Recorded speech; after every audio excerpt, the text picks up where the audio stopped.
Du besoin naît l'invention. Aujourd'hui, les jeux de société. L'apparition sur Terre de la notion de jeu ne date pas d'hier, elle-même antérieure aux premiers hommes. Mais avant de remonter aux origines du jeu, il nous faut d'abord le définir. L'historien Johann Huizinga, dans son livre Homo Ludens, explique ce qui caractérise le jeu. Il s'agit d'une activité libre, fictive, située en dehors de la vie courante et limitée dans le temps ainsi que dans l'espace, qui se déroule suivant des règles données et qui suscite des relations de groupe.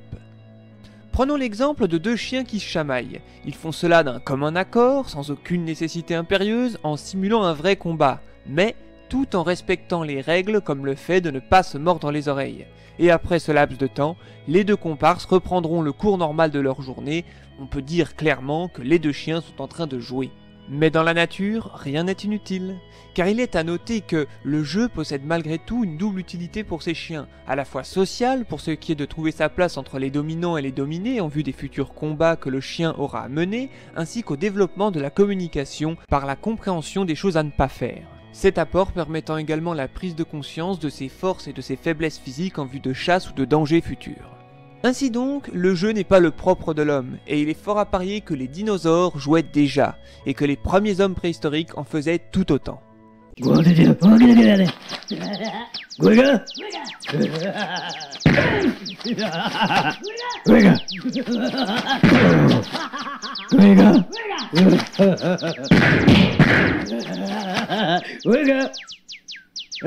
Bref, selon Huizinga, le jeu est plus ancien que la culture.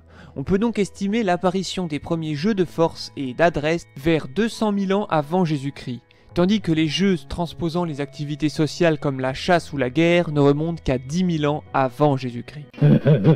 C'est donc lors du néolithique qu'arrivent les premiers jeux de société. Certains archéologues considèrent ce tablier, non pas le tablier de Maïté, ce tablier-là de calcaire trouvé à en Jordanie, comme la première trace de jeu de société. En effet, les alignements de cupules, nous on va appeler ça un petit creux. Ces petits creux donc font penser au Mancala, un jeu traditionnel africain. Mais ce bloc datant de 6000 avant Jésus-Christ et les grains utilisés dans ce genre de jeu, qui sont des denrées périssables, ne laissent que très peu de traces archéologiques. Ainsi, ce tablier et d'autres similaires retrouvés sur des sites néolithiques du Proche-Orient restent des hypothèses contestées. De même, on imagine qu'apparaît à cette époque des jeux pratiqués en traçant des formes à même le sol, utilisant des cailloux ou encore des coquillages, même si aucune trace archéologique ne peut l'attester. Puis vint l'Antiquité, marquée par l'invention de l'écriture au 3e millénaire. J'ai déjà fait un épisode là-dessus si ça vous tente. Avec cette invention prenant forme par l'utilisation d'un stylet sur un support d'argile, les jeux vont entrer dans une nouvelle phase de leur évolution, devenant transportables. Voilà donc à quoi ressemblait la Game Boy d'il y a 5000 ans. Et devinez quoi, elle consomme pas de piles. Et en plus, elle n'est pas japonaise car elle vient d'Égypte. En effet, c'est grâce à la croyance des Égyptiens en une vie après la mort que les jeux ont été retrouvés bien souvent dans leurs tombeaux et sont parvenus jusqu'à nous. Commençons donc par le Menhen. Menhen, pour nous les hommes. Le Menhen, donc, est un jeu composé de cases en spirale représentant un serpent qui s'enroule. A savoir que dans la mythologie égyptienne, Menhen est un dieu serpent protecteur. Les tout premiers Menhen remontent à 3000 avant Jésus-Christ et se jouent avec des billes et des petites figurines de lions. C'est un jeu à patounes. C'est un jeu à patounes. Un dessin retrouvé dans la tombe d'un haut fonctionnaire égyptien vient confirmer le matériel du jeu nécessaire au Menhen. Chose rare, le dessin étant vu du dessus. Viens me le dire de profil, si t'es un homme. Si l'on connaît le matériel du Menhen, les règles par contre elles sont pas du tout parvenues jusqu'à nous là. On peut tout au plus le rapprocher du jeu de la hyène, un jeu traditionnel soudanais qui pourrait être l'un de ses lointains descendants. Dans ce jeu, les joueurs incarnent des mères devant se rendre à un puits au centre du plateau pour aller laver leur linge. Ben oui, on n'avait pas de ministère de l'égalité homme-femme à l'époque. Elles doivent ensuite rentrer au village sans se faire dévorer par le joueur qui incarne la hyène. Menhen Finira comme tous les jeux par devenir passé de mode avec la chute de l'ancien empire. Il va être supplanté par le Senet. Non, désolé là, j'ai pas trouvé de vanne. Composé de 3 x 10 cases, il se joue à 2. Le Senet est d'ailleurs également visible sur le dessin retrouvé dans la tombe du haut fonctionnaire de tout à l'heure. On a retrouvé une quarantaine d'exemplaires de scénettes ainsi que de nombreuses peintures représentant des personnages en train d'y jouer. Un exemplaire a d'ailleurs été retrouvé dans la tombe de Toutankhamon himself. Le scénette se pratique avec des pions de différentes formes et certaines cases portent des inscriptions qui laissent penser qu'elles ont des fonctions particulières. Le mot scénette signifie le passage en égyptien. Ainsi, le jeu revêt un aspect religieux, car il pouvait représenter le voyage que devaient effectuer les âmes humaines pour accéder à une vie dans l'au-delà. Et c'est pourquoi on mettait ce jeu dans la tombe des défunts, pour qu'ils puissent jouer une partie contre les dieux afin de gagner sa résurrection. Ah, et donc du coup, c'était pas parce qu'ils avaient peur de s'emmerder dans la tombe.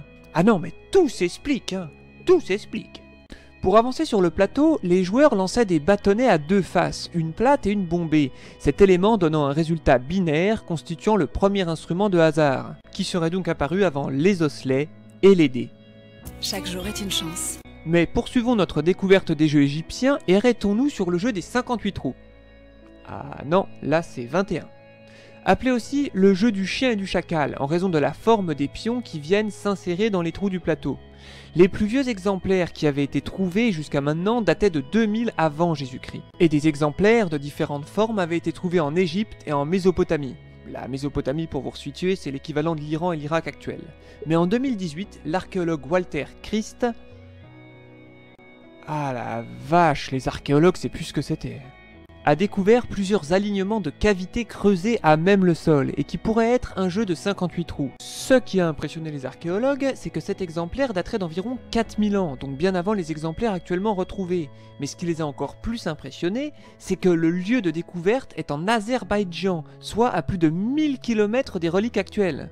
Montrant donc que le jeu des 58 trous s'est donc diffusé sur une large zone géographique malgré les barrières culturelles qui pouvaient exister à l'époque, prouvant également l'existence de routes commerciales cruciales pour le développement des civilisations qui, outre de faire transiter les marchandises, transportent également avec elles idées et culture. Une citation de notre ami archéologue amateur de pinard s'impose. Les gens, ils utilisent les jeux pour interagir les uns avec les autres. Un jeu, c'est donc un outil d'interaction, une sorte d'équivalent de langage, un moyen commun de pouvoir interagir avec les gens.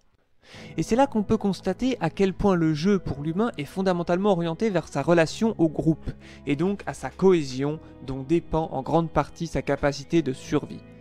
Citons également le jeu Royal Dur, l'ancêtre de Clash, trouvé dans la tombe du même nom et datant de 2600 ans avant Jésus-Christ. Celui-ci se joue avec des dés dits tétraédriques. Bon, ça a un petit peu la tronche d'une pyramide quoi, en même temps c'est égyptien. Ces dés ayant 2 des 4 sommets marqués. Quant aux premiers dés à 6 faces, ils apparaissent avec la civilisation de l'Indus, qui se trouvait sur l'actuel territoire des Indes et remonte à 2300 ans avant Jésus-Christ. Qui est, avec le fleuve jaune, la Mésopotamie et l'ancienne Égypte, l'un des grands foyers de naissance de la civilisation.